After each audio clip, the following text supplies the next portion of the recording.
This week we start by exploring Crack's Hill before we leave the village of Crick where the boat show was. Then we tackle 4 staircase locks and a haunted tunnel. Gorgeous.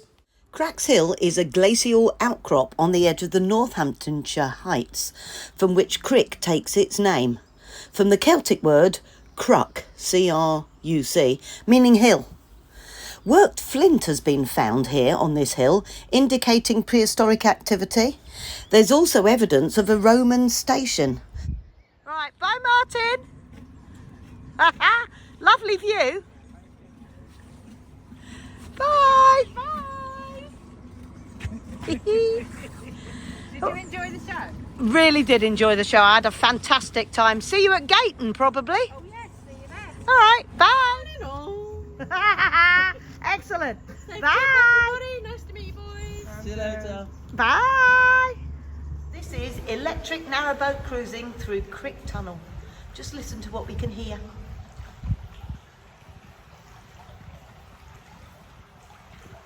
It's lovely, isn't it? I absolutely love it. And we're not getting diesel fumed out. But to be fair, if it's a longer tunnel or we haven't got enough power, I would put the Jenny on, no qualms. No bat today, that's a bit disappointing. So we're about in the middle. So that light in the distance is where we're heading, and that light in the distance is where we came from. This is the first of 4 staircase locks. So we're filling this one, lockway is over there, waiting. Just going to come into this lock when it's full.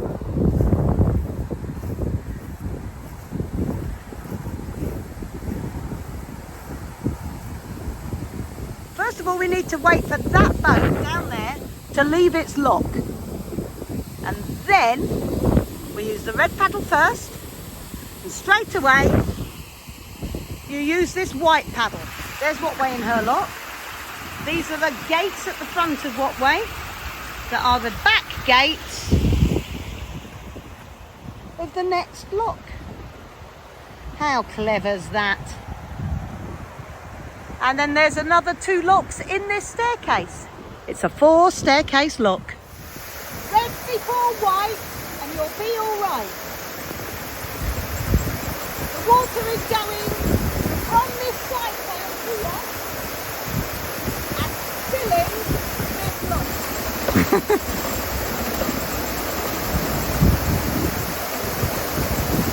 Have a look at the water jumping in.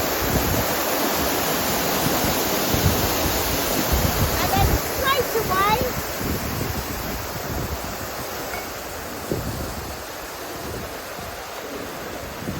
Straight away the white paddle,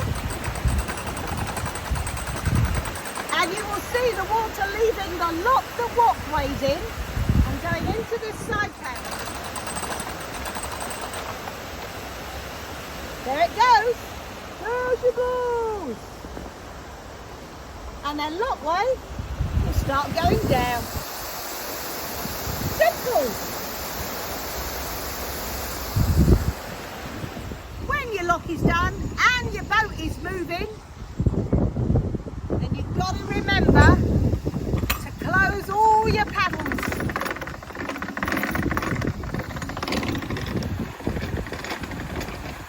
Otherwise you'll lose all the water from the top. It will just flow down in the night. That is the end of the 4 staircase locks. And Jacob is very carefully taking Whatway and putting her into the next lock that the lockkeeper lady has got ready for us. Lovely. She's finding locks very strenuous. Are you all right, Charlie? You're making it. Come on, let's go. Charlie, come. She's not rushing, is she? Bless her. A winding hole for you can turn your boat. And that way is all the locks that we have passed. So we're now going to poddle down the canal and find a nice place to stay. This is us coming off the Leicester Arm. I'll just talk to the pilot. You want to stop over there. And then Adam needs to jump off with the centre line.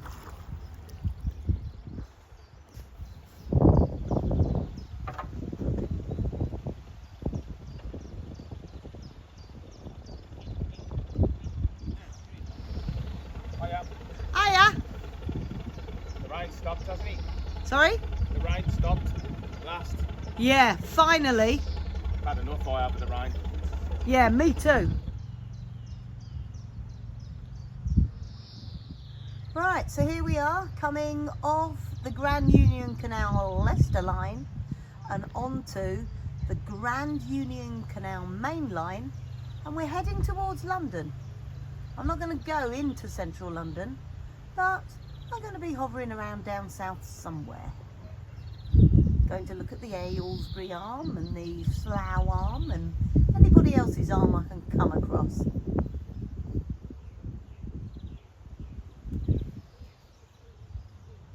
That's the lovely house we saw as I went onto the Leicester line. Bounced off the wall in front of it. And now we're heading towards a set of 7 locks. Nice.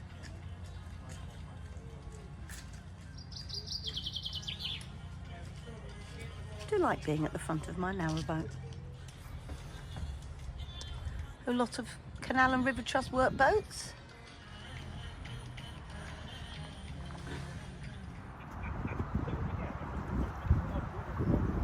If you bring your boat alongside another and you both go at exactly the same speed, they kind of suck together via water pressure.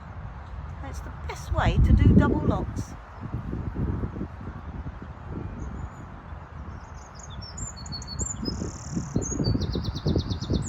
It's very clever.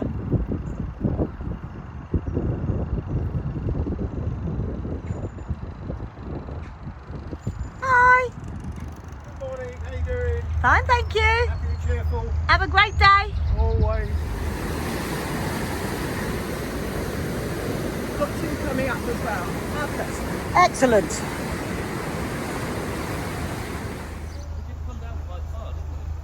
How about this for a picturesque lock? Little row of lock cottages. That's the Grand Union Canal. And then Wilton Marina. They've even got a cafe at that lock, which serves an excellent breakfast.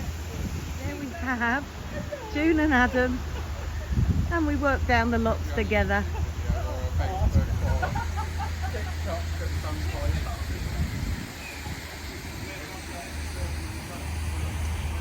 Good morning.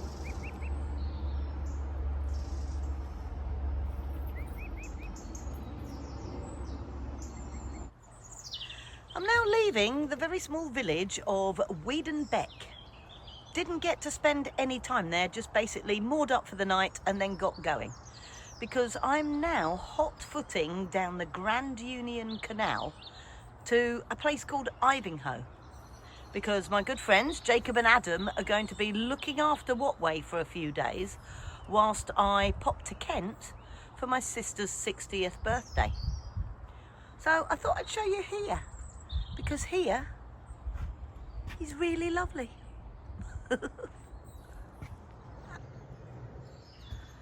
And we're just going to keep going until all that grey in the sky starts to fall down upon my head, and then I shall stop. So I've got 7 days to get to bridge 123, and I'm currently at bridge 27. So, little way to go. We've got Blissworth Tunnel either today or tomorrow, which is the 3rd longest on the system.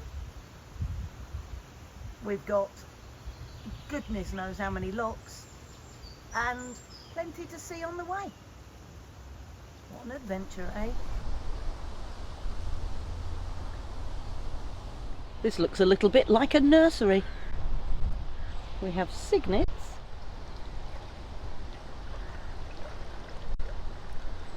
being taught how to look after their feathers. Some small yellow goslings.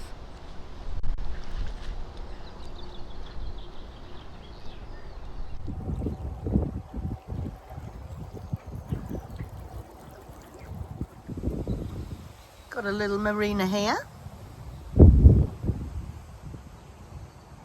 It's called Willow's Marina.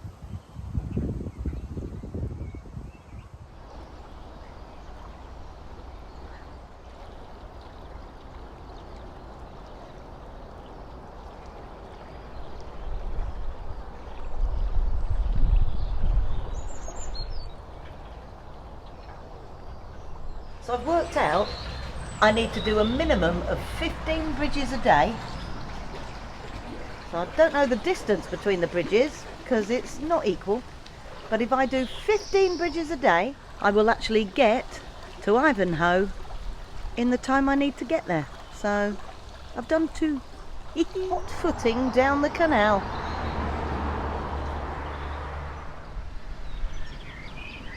It's a jolly popular spot to be mooring.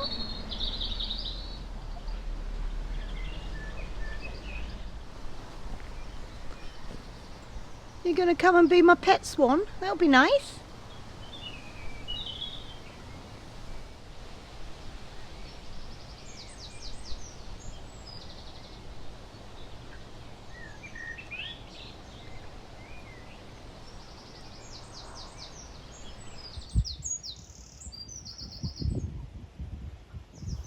Just me moving in the world. It's nice. This is Hayford Fields.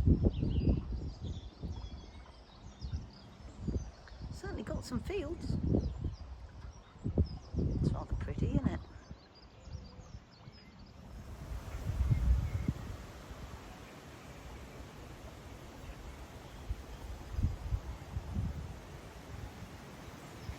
So I need to get to at least bridge 40 today.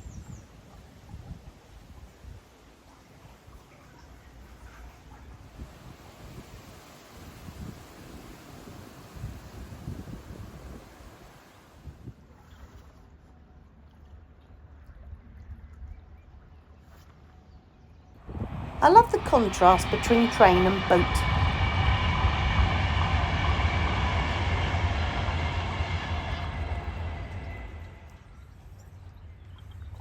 Today we're on our way to Blissworth Tunnel and we're going to learn about the hauntings of the area. Gayton Junction.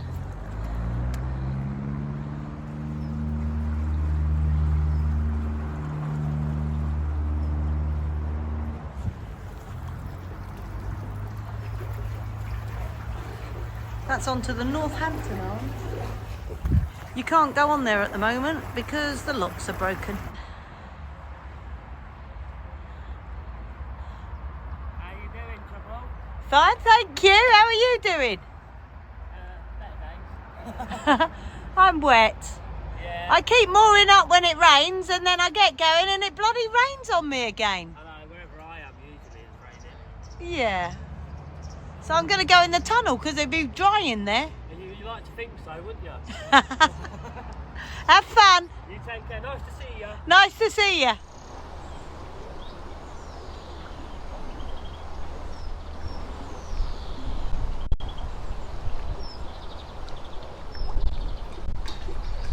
Downside of not having enough solar is that you have to run your engine to charge your batteries when you're moored up. Having said that, I ran my generator today because I didn't have enough solar either.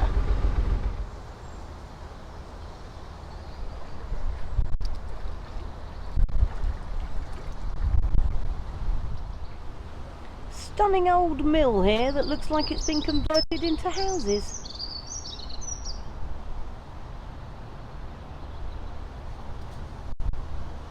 Absolutely gorgeous building. The building was built in 1879.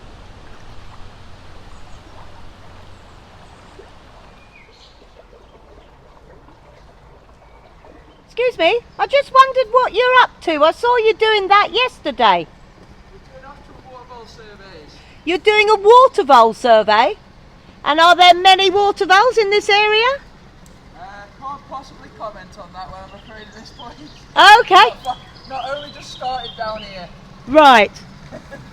Okay, We literally just started at that point over there. right, oh right, so you've literally just started. Excellent. Well, thank you very much. We are coming up to Blissworth Tunnel.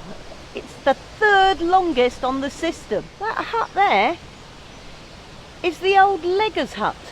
They would sit and they would wait for a boat to come along, and then they would leg the boat through.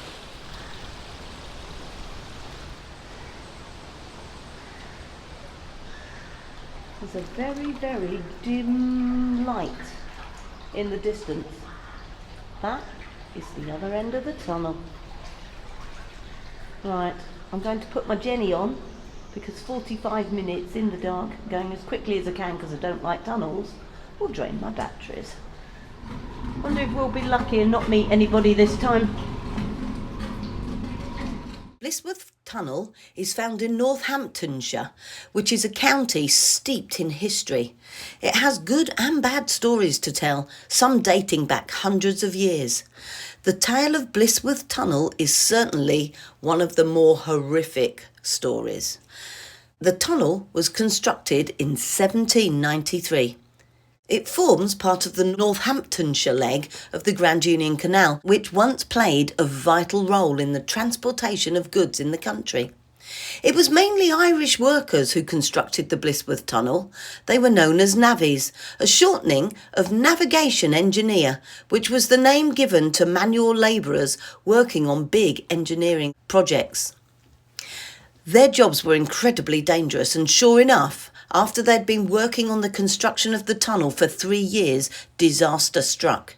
Errors by a contractor left a wiggle in the tunnel, and after 3 years' work, it collapsed due to quicksand. Tragically, 14 of the men were killed in the accident.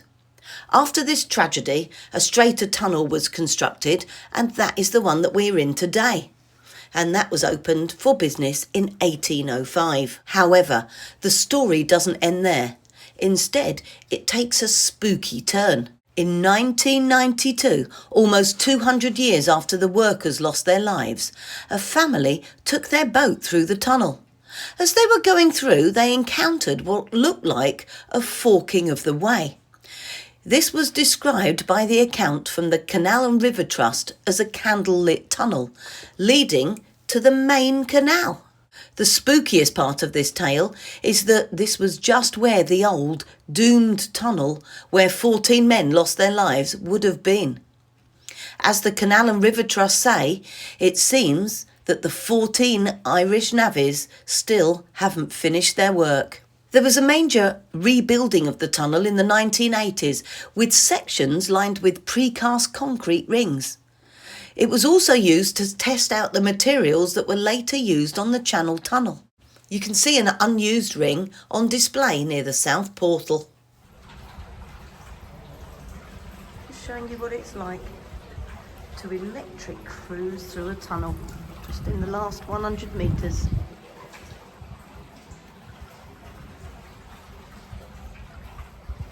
I had enough power to do the whole of the tunnel on battery power, but then I'd have to turn it on later to cook.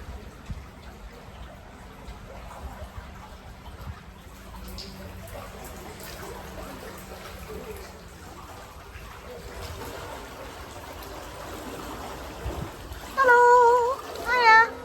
If you've enjoyed today's video, please like, subscribe and leave a comment. It really, really helps the channel. See you next Sunday.